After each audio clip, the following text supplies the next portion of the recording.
warahmatullahi wabarakatuh.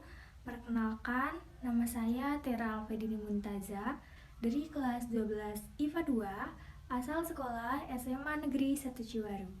Kalian tahu gak sih perjuangan menghadapi integrasi bangsa?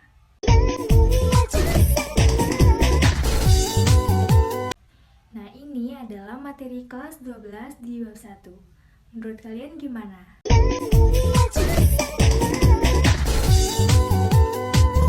Daripada bingung, mari kita bahas sama-sama.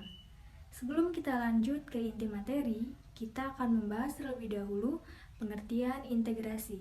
Nah, menurut Kamus Bahasa Indonesia, integrasi adalah pemberontakan hingga menjadi kesatuan yang utuh atau bulat. Sedangkan menurut William H.W., yaitu penyatuan bangsa atau suku berbeda dari suatu masyarakat menjadi satu kesatuan yang utuh untuk menjadi satu bangsa. Nah, sejarah pergolakan dan konflik yang terjadi di Indonesia selama tahun 1948 sampai 1965 dibagi ke dalam 3 bentuk, yaitu yang pertama, peristiwa konflik dan pergolakan yang berkaitan dengan ideologi. Yang kedua, peristiwa konflik dan pergolakan yang berkaitan dengan kepentingan. Lalu yang ketiga, peristiwa konflik dan pergolakan yang berkaitan dengan pemerintah.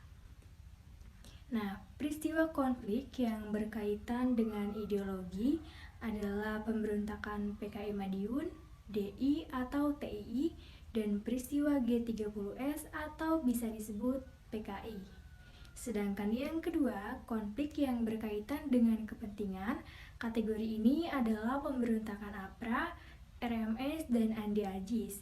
Selanjutnya yang terakhir, konflik yang berkaitan dengan sistem pemerintah. Kategori ini adalah persoalan negara federal dan BVO, serta pemberontakan PRRI dan Permesta.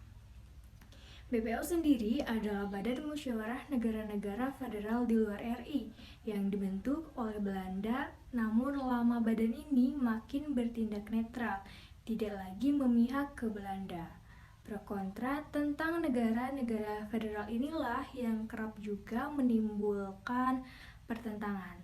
Sedangkan pemberontakan PRRI dan Permesta merupakan pemberontakan yang terjadi akibat adanya ketidakpuasan beberapa daerah wilayah terhadap pemerintah pusat.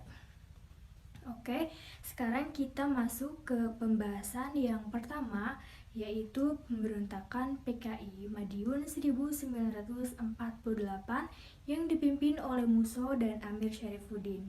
Musso merupakan pemimpin PKI yang berkaitan ke Uni Soviet dan kembali ke Indonesia dengan membawa paham komunis baru. Dan kemudian PKI berubah haluan yang awalnya bekerja sama dengan pemerintah untuk melawan Belanda. Namun kemudian PKI bekerja sama dengan nasionalis progresif dengan orang-orang pemerintah. Sedangkan Amir Syarifuddin adalah Perdana Menteri Indonesia kedua. Sewaktu Amir menjadi Perdana Menteri, dia utus untuk menjadi wakil Indonesia Perjanjian Renville. Di perjanjian ini, Amir dianggap gagal oleh Masyumi dan PNI karena wilayah Indonesia semakin sempit. Hasilnya tidak lebih baik dari perjanjian Linggarjati. Setelah Amir lengser dari jabatannya dan digantikan oleh Muhammad Hatta, dan Amir membelontot ke kubu oposisi, dan Amir mendirikan VDR atau bisa disebut Front Demokrasi Rakyat. Kemudian Amir bekerja sama dengan Musso untuk melakukan pemberontakan PKI Madiun. Pemberontakan PKI Madiun ini difokuskan dalam hal demokrasi, propaganda, mogok buruh dan petani.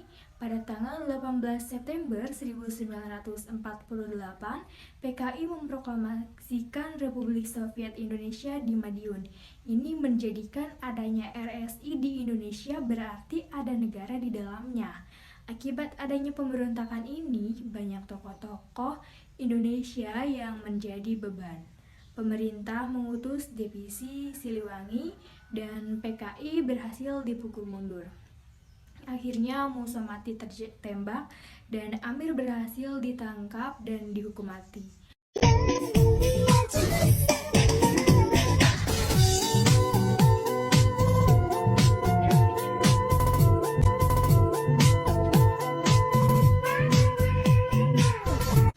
Lalu di bagian kedua ada pemberontakan DI atau TII. Kartosuwiro di Tasikmalaya, penyebabnya ialah tolakan Kartowiro terhadap dari hasil perjanjian Renville. Dan NII, Negara Islam Indonesia, didirikan tanggal 7 Agustus 1949. Yang ke-1 di Jawa Tengah, Amir Fathah alasannya kekecewaan atas dominasi kaum kiri di Indonesia, penumpasan di Jawa Tengah dengan melakukan operasi Gunjur. Dan yang kedua, Aceh Daud Bereh, alasannya karena Aceh disatukan dengan Sumatera Utara, penumpasan Aceh melalui diplomasi. Dan yang ketiga, Kalimantan Aceh Ibnu Hajar, alasannya karena mantan pejuang Kalimantan Selayake Apris tidak bisa masuk, penumpasan gerakan operasi militer atau disebut GOM. Dan yang keempat, di Sulawesi Selatan, Kahar Mujakar, alasannya orang-orang KGS gagal masuk Apris mampu dipadamkan karena Kahar Muzakkar tertembak oleh Apris. Dan yang terakhir, kelima, di Jawa Barat, SM Kartosuwiryo, alasannya karena kekecewaan perjanjian Renville, penumpasan melalui operasi Bartahanayuda dan Pagar Betis, dilakukan oleh divisi Siliwangi yang dibantu oleh rakyat. Pada akhirnya, Kartosuwiryo tertangkap di Gunung Geber Mazawaya dan Kartosuwiro dihukum mati. Nah, jadi teman-teman, kesimpulannya, kondisi NKRI secara nyata harus diakui setiap warga negara. Bila ditinjau dari kondisi geografis, demografis, dan kondisi sosial yang ada, akan terlihat bahwa pluralitas suku, agama, ras, dan antar golongan dijadikan pangkal penyebab konflik atau kekerasan massal. Tidak bias diterima begitu saja. Pendapat ini bias benar untuk sebuah kasus yang lain. Namun ada kondisi struktural dan kultural tertentu dalam masyarakat yang beragam-ragam yang terkadang terjadi akibat dari suatu proses sejarah atau peninggalan penjajah masa lalu, sehingga memerlukan penanganan khusus dengan pendekatan yang aktif dan tegas.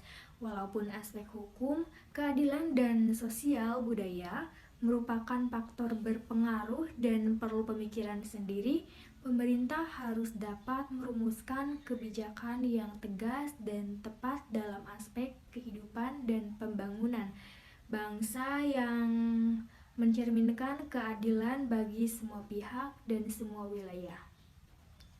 Itulah penjelasan mengenai perjuangan menghadapi ancaman disintegrasi bangsa. Semoga teman-teman yang mendengarkan bisa memahami dengan baik. Sampai jumpa di tugas selanjutnya.